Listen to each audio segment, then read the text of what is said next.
Hello बच्चों। I hope आप लोग बहुत अच्छे होंगे, पढ़ाई कर रहे होंगे घर में रह के। तो बच्चों, लास्ट लेक्चर में हमने पढ़ा था आपका टाइप ऑफ केमिकल रिएक्शन से स्टार्ट करा था। पहले हमने पढ़ी थी कॉम्बिनेशन रिएक्शन, है ना, और दूसरी हमने पढ़ी थी आपकी डिकम्पोजिशन रिएक्शन, है ना। कॉम्बिनेशन रिएक्शन कैसी थी आपकी, जुड़ने वाली रिएक्शन, और डिकम्पोजिशन रिएक्शन कैसी थी आपकी, टूटने वाली। कॉम्बिनेशन रिएक्शन में क्या होता था, मान लो दो तीन केमिकल मिले, आपस में एक नया केमिकल बना लिया, ये कैसी रिएक्शन हो गई, कॉम्बिनेशन रिएक्शन, जिसके अंदर तीन केमिकल मिले और बना लिया एक केमिकल को। डिकम्पोजिशन रिएक्शन कैसी थी, डिकम्पोजिशन रिएक्शन ऐसी रिएक्शन थी जिसके अंदर एक ही केमिकल, मान लो कोई बड़ा केमिकल दो तीन में टूट जाए, ए प्लस में, बी प्लस में, सी में, है ना। एक ही केमिकल कितने में टूट गया, तीन में।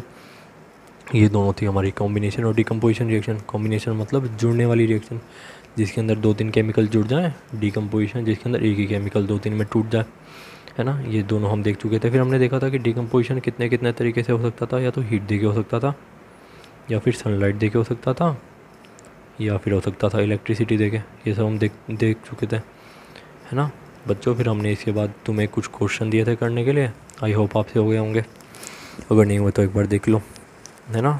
यही तो बताना था कि बस एक कॉम्बिनेशन रिएक्शन हो गया, डिकम्पोजिशन रिएक्शन।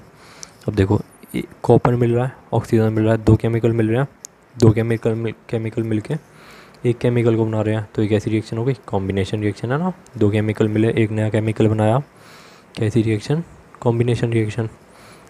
अब देखो, FeOH3 एक केमिकल है, हीट दी, हीट छोटा ट्रायंगल किसको रिप्रेजेंट करता है, हीट को। छोटा ट्रायंगल क्या बताता है, हीट, है ना। ठीक है बच्चों, हमने क्या करा, एक केमिकल को हीट दी, ये दो केमिकल में टूटा, Fe2O3 और H2O में, तो एक ऐसी रिएक्शन हो गई डिकम्पोजिशन रिएक्शन। क्यों, क्योंकि एक ही केमिकल दो तीन में टूट गया ना, तो कैसी रिएक्शन, डिकम्पोजिशन रिएक्शन। फिर हमने दिया था आपका KClO3, KClO3 को फिर से हीट दी, किस में टूट गया, KCl में और ऑक्सीजन में, तो ये भी कैसी रिएक्शन होगी, डिकम्पोजिशन। क्यों, क्योंकि एक ही केमिकल दो केमिकल में टूट गया, है ना। ठीक है बच्चों, फिर हमने आपको जो लास्ट केमिकल इक्वेशन थी वो क्या थी, जिसके अंदर CO मिल रहा है O2 के साथ, क्या बना रहा है, CO। दो केमिकल मिले, एक नया केमिकल को बनाया, दो केमिकल ने एक नए केमिकल को बनाया, कैसी रिएक्शन, कॉम्बिनेशन रिएक्शन। सिंपल है ना। तो बच्चों अब थर्ड टाइप के केमिकल रिएक्शन पे आते हैं, एक्सोथर्मिक। अच्छा बच्चों, तुम्हारे घर में किचन में एग्जॉस्ट फैन लगे होते हैं, एग्जॉस्ट फैन, उसका काम क्या होता है, हीट को बाहर फेंकना, है ना। हीट को बाहर निकालना, हीट को बाहर फेंकना, है ना, एग्जॉस्ट फैन का। तो इसी तरह से एक्सोथर्मिक रिएक्शन का भी क्या होता है, एक्सोथर्मिक रिएक्शन का वो भी क्या करती है, हीट को बाहर निकालती है, हीट को बाहर फेंकती है ना। इसको याद कैसे कर सकते हो, एग्जॉस्ट का काम क्या होता है, बाहर फेंकना हीट को, है ना। एग्जॉस्ट का काम होता है हीट को बाहर फेंकना। ऐसे ही एक्सोथर्मिक रिएक्शन का ही मतलब क्या काम होता है, हीट को बाहर फेंकना। एग्जॉस्ट और एग्जो से इन दोनों को तुम याद कर सकते हो और कन्फ्यूज़न में रहते हो। एक्सोथर्मिक रिएक्शन मतलब ऐसी केमिकल रिएक्शन जिसके अंदर हीट बाहर निकले। डेफिनेशन देख लो, those chemical reactions in which heat is released are called exothermic reaction. कोई भी ऐसी केमिकल रिएक्शन जिसके अंदर हीट बाहर निकले उसको क्या बोलते हैं, एक्सोथर्मिक रिएक्शन। ठीक है बच्चों।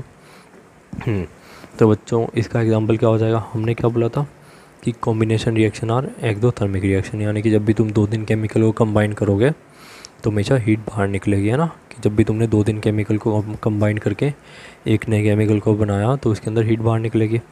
तो कोई भी कॉम्बिनेशन रिएक्शन का एग्जांपल उठा लो, वो तुम्हारा एक्सोथर्मिक का भी एग्जांपल हो जाएगा।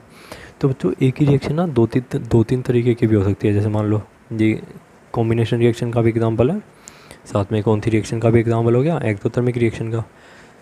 कार्बन में ऑक्सीजन को तुमने मिलाया, क्या फॉर्म हुआ, कार्बन डाइऑक्साइड प्लस में हीट। ऐसे ही तुमने H2 प्लस में O2 को मिलाया, क्या फॉर्म हुआ, पानी प्लस में हीट, है ना। तो ऐसी केमिकल रिएक्शन जिसके अंदर हीट बाहर निकले वो उसको क्या बोलते हैं, एक्सोथर्मिक रिएक्शन। अब बच्चों देखो, अब बात करते हैं एंडोथर्मिक रिएक्शन की। एंडोथर्मिक रिएक्शन कैसी रिएक्शन होती है जिसके अंदर हीट देनी पड़े। Those chemical reactions in which heat is given और कॉल्ड एंडोथर्मिक रिएक्शन। अब बच्चों मान लो डिकम्पोजिशन रिएक्शन कैसी होती हैं, जिसके अंदर हीट देनी पड़े। अब किसी भी केमिकल को तोड़ना है तो उसके अंदर हीट तो देनी पड़ेगी, है ना। बिना हीट दिए या बिना कुछ करे थोड़ी टूट जाएगा वो, तो है ना। तो हमने क्या बोला था, decomposition reactions are endothermic reaction. ये हमने बोला था ना कि decomposition reactions are endothermic reaction. तो बच्चों एंडोथर्मिक रिएक्शन का एग्जांपल कौन सा हो जाएगा, कोई भी डिकम्पोजिशन रिएक्शन का एग्जांपल उठा लो, इधर रख दो, वो तुम्हारा एंडोथर्मिक का भी एग्जांपल हो जाएगा। जैसे CO3 में हीट दी, क्या फॉर्म हुआ, COS CO सॉलिड फॉर्म में प्लस में CO2 गैस। ऐसे ही तुमने लेड नाइट्रेट लिया, इसको हीट दी, कितने फॉर्म हुआ PbO NO2 और O2। बच्चों चाहे तो तुम ये स्टेट सिंबल लिखो चाहे मत लिखो, इतना मैटर नहीं करता। और हाँ, और एक एक एग्जांपल भी तुम सब रिएक्शन का याद रख लोगे बहुत है, हर एक एग्जांपल याद रखने की नीड नहीं है, कोई भी सिंगल एग्जांपल याद रख लो जो जो तुम्हें पसंद हो, बस वो बहुत है, ठीक है। तो एक्सोथर्मिक रिएक्शन कौन थी, जिसके अंदर हीट बाहर निकले, एंडोथर्मिक जिसके अंदर हीट देनी पड़े। और कॉम्बिनेशन रिएक्शन कैसे होती थी हमारी, हीट बाहर निकालने वाली और एक्सोथर्मिक यानी कि, और डिकम्पोजिशन रिएक्शन कैसे होती थी, एंडोथर्मिक जिसके अंदर हीट देनी पड़े, यानी कि जिस भी केमिकल को तुम्हें तोड़ना पड़ेगा तो उसके लिए हीट देनी पड़ेगी, वो कैसी केमिकल रिएक्शन होगी, एंडोथर्मिक। ठीक है बच्चों, अब कुछ NCERT क्वेश्चन डिस्कस कर लेते हैं जो तुम्हारे इन टॉपिक से रिलेटेड हैं, 3-4 केमिकल रिएक्शन है, ठीक है। तो देखो पहला क्या बोला है, what does mean by exothermic and endothermic reaction, give example. कह रहा है बताओ एंडोथर्मिक एक्सोथर्मिक रिएक्शन क्या है, बता दोगे, अभी तो पढ़ा है, साथ में एग्जांपल दो, तो ये खुद से कर लेना है ना।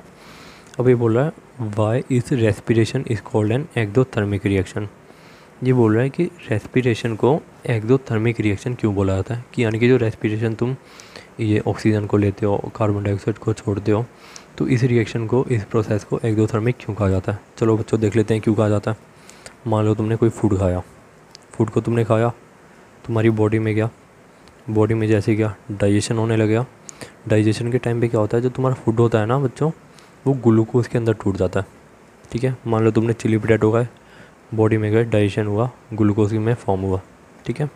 अब ये जो ग्लूकोज होगा ना, मान लो तुमने ऑक्सीजन ली, ऑक्सीजन लेते हो ना तुम, इनहेल करते हो, ऑक्सीजन ली, ग्लूकोज ने ऑक्सीजन का रिएक्शन कराई, क्या फॉर्म होगा, CO2 प्लस में H2O प्लस में एनर्जी या हीट बोले, है ना। क्या क्या निकलेगा साथ में, कार्बन डाइऑक्साइड निकलेगी, H2O निकलेगी और एनर्जी या हीट निकलेगी, है ना। तो बच्चों यही तो कार्बन डाइऑक्साइड तुम बाहर छोड़ते हो, तुमने फूड को खाया, बॉडी में गया, बॉडी में क्या हुई, डाइजेशन हुई, ठीक है। डाइजेशन हुई तो उस टाइम पे क्या हुआ, तुम्हारा फूड ग्लूकोज में कन्वर्ट हो गया। अब ग्लूकोज जो तुमने ऑक्सीजन ली बाहर से, उसके साथ रिएक्शन करेगा, क्या फॉर्म करेगा, कार्बन डाइऑक्साइड, पानी और साथ में हीट रिलीज़ करेगा। बच्चों देखो क्या क्या रिलीज़ हुआ, हीट। तो ये कैसी रिएक्शन हो गई, एक्सोथर्मिक, है ना। एनर्जी या हीट कुछ भी बोल सकते हैं, एनर्जी या हीट रिलीज़ हुई, तो इसलिए रेस्पिरेशन को कैसी रिएक्शन बोलते हैं, एक्सोथर्मिक, क्योंकि इसके अंदर क्या हो रहा है, ओवरऑल हीट रिलीज़ हो रही है, तो इसलिए respiration is called exothermic reaction. फिर से देख लो, फूड खाया तुमने, बॉडी में गया, डाइजेशन हुई, डाइजेशन के टाइम पे फूड तुम्हारा ग्लूकोज में टूट गया, ग्लूकोज ने ऑक्सीजन क्या रिएक्शन की जो तुमने लिए, अब ऑक्सीजन क्या करेगा, ऑक्सीजन ग्लूकोज के साथ रिएक्शन करेगा, क्या फॉर्म करेगा, कार्बन डाइऑक्साइड और वाटर, साथ में एनर्जी और हीट रिलीज़ करेगा। और देखो रिएक्शन के अंदर हीट निकल रही है, तो कैसी रिएक्शन होगी, एक्सोथर्मिक, जिसके अंदर हीट निकलती है उसको हम क्या बोलते हैं, एक्सोथर्मिक रिएक्शन, है ना बच्चों। ठीक है, तो इसका आंसर देख लेते हैं एक बार। देखो energy is required for our daily life activities, सही बात है कि हमें एनर्जी तो अपनी डेली लाइफ को चलाने के लिए, एक्टिविटी को पूरा करने के लिए एनर्जी की ज़रूरत है, सही बात है। अब देखो energy in our body obtain from food wheat, energy हमें कहाँ से मिलती है, जो हम फूड खाते हैं उससे हमें एनर्जी मिलती है, सही बात है। और during digestion food is broken down into simpler substances, digestion के टाइम पे क्या होता है, तुम्हारा फूड सिंपल सब्सटेंस में टूट जाता है, जैसे कि ग्लूकोज में। डाइजेशन के टाइम पे क्या होता है, तुम्हारा फूड सिंपल सब्सटेंस जैसे कि ग्लूकोज की फॉर्म में टूट जाता है, ठीक है बच्चों, ठीक है। अब क्या होता है, ग्लूकोज कंबाइन करता है ऑक्सीजन के साथ, ग्लूकोज किसके साथ जुड़ता है, ऑक्सीजन के साथ, टू गिव एनर्जी। ग्लूकोज किसके साथ जुड़ता है, ऑक्सीजन के साथ, हमने देखा था ना, क्या रिलीज़ करता है, एनर्जी और हीट, ठीक है। सिंस एनर्जी और heat is released during the process, since energy और हीट इज़ रिलीज्ड ड्यूरिंग आएगा था, during the process, during the process it is called, that's why it is called तुम्हारा एक्सोथर्मिक प्रोसेस और reaction. देखो क्या बोलना चाह रहा है, glucose combined with oxygen to give energy, since energy is released during the process that's why it is called exothermic process और reaction. क्या हुआ, ग्लूकोज ने ऑक्सीजन क्या रिएक्शन करी, क्या फॉर्म करा, ग्लूकोज का फॉर्मूला क्या होता है, C6H12O6, ऑक्सीजन क्या रिएक्शन करी, क्या फॉर्म हुआ, CO2 H2 और एनर्जी, एनर्जी रिलीज हुई, तो इसलिए कैसी रिएक्शन होगी, एक्सोथर्मिक, ठीक है। सिंपल सी बात है, ग्लूकोज तुम्हारी बॉडी में ऑक्सीजन क्या रिएक्ट करेगा, कार्बन डाइऑक्साइड और पानी बनाएगा, साथ में हीट बनाएगा, इसलिए रेस्पिरेशन कैसी होगी, एक्सोथर्मिक। एक बार पढ़ के देख लेना, नहीं समझ आए तो बच्चों पूछ लेना, ठीक है। और बच्चों अगला क्वेश्चन देखो, 11th क्वेश्चन है NCERT का, क्या बोल रहा है, why are decomposition reactions called the opposite of combination reaction, give chemical equation. ये बोल रहा है डिकम्पोजिशन रिएक्शन बताओ अपोजिट क्यों है कॉम्बिनेशन रिएक्शन का, है तो तुम्हें मालूम ही है क्यों, क्योंकि बिकॉज डिकम्पोजिशन रिएक्शन में क्या होता है तुम्हारा एक ही केमिकल दो तीन में टूट जाता है, जबकि तुम्हारा कॉम्बिनेशन में क्या होता है दो तीन केमिकल एक में जुड़ जाते हैं, इसलिए एक दूसरे के अपोजिट है ना। और इसका एग्जांपल दे देना है ना, देखो क्या लिखा हुआ है मैंने, because decomposition reactions are breaking down of one substance into two or more simpler substance, while combination reactions are combining of two or more substance into one single substance।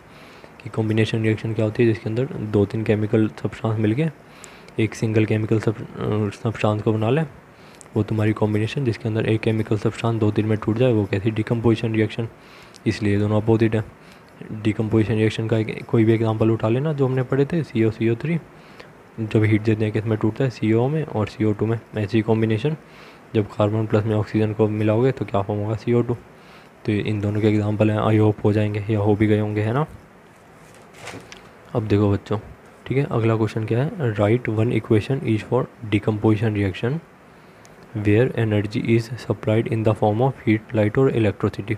अब ये क्या बोल रहा है कि डिकम्पोजिशन रिएक्शन जो तुमने पढ़ी है ना उसके अंदर एक एक एग्जांपल दो जब डिकम्पोजिशन हीट के थ्रू हो रहा है, जब लाइट के थ्रू हो रहा है और जब इलेक्ट्रिसिटी के थ्रू हो रहा है, ये तो हम ऑलरेडी पढ़ चुके हैं। तो बच्चों बस उस पढ़े हुए को इधर लिख देना तो ये क्वेश्चन भी तुम्हारा हो जाएगा। बच्चों इस तरह से हमारा ये कुछ NCERT के क्वेश्चन ख़त्म होते हैं। आज का होमवर्क मैं कुछ स्पेशली नहीं दे रहा, आज का तुम्हारा होमवर्क है जो भी हमने पढ़ा है आज और कल में उसको रिवाइज़ करो, और जो भी क्वेश्चन वगैरह मैंने छुड़वाए हैं इनको खुद से करो और प्रैक्टिस करो सब चीज़ों की। कोई भी डाउट हो तो पूछ लेना, ठीक है बच्चों। थैंक यू सो मच, बाकी कल वीडियो लेक्चर में मिलते हैं, ठीक है, थैंक यू।